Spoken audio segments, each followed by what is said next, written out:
right, here we go. Review packet for the quiz. We're going to start off with our special right triangles. Numbers. First 2 pages. Let's just get going. All right. So let me find a good place for that. There you go. That's good. Let's talk to it. So I want to find the missing links. All right. So obviously here we have a 45, 45, 90 triangle. All right. And we should remember our 45, 45, 90 rules here. Our rule are as follows in this upper right-hand corner. I got A, and A radical 2. So what I always like to do, like I've said before, is label my sides. All right, label the rule. The rule has A root 2. So that it's easy to identify what numbers to plug in. All right, and what I mean by that is, hey, look, 6 is the A side, so that means, hey, this is also A. V has to equal 6. Okay. Oh, wait. U is A radical 2. Well, I just realized that A was 6, so that tells me that U is 6 radical 2. And that's it. All right, number 2, plug it or label your sides. I know this is confusing that there's an actual A here. We have to battle. A root 2. All right, well, let's look at the side that we're given. What are we given? We're given the A radical 2 side. And if you recognize there is a radical 2 here, so that makes my life very easy and tells me that A is 5. So right away I can say, hey, look, A is 5. B, also 5. These two sides are always going to be congruent in a 45, 45, 90 triangle. These two sides will always be congruent. Why? Because a 45, 45, 90 triangle is an isosceles triangle.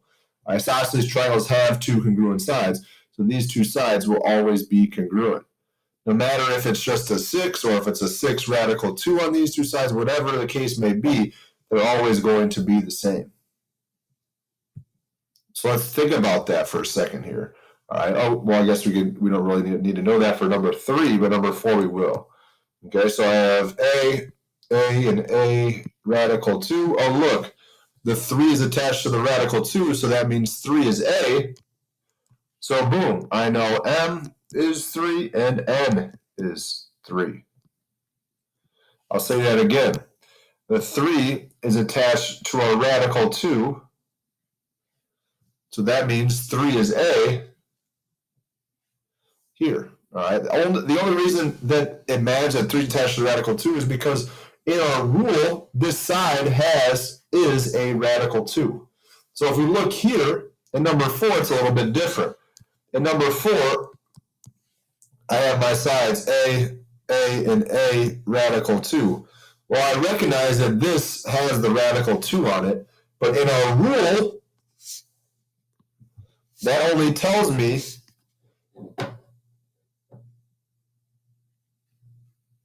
sorry, I froze there for a second. So I recognize that this has a radical 2 on it, but that doesn't mean that A is 4. Okay? A is 4 radical 2. So that means Y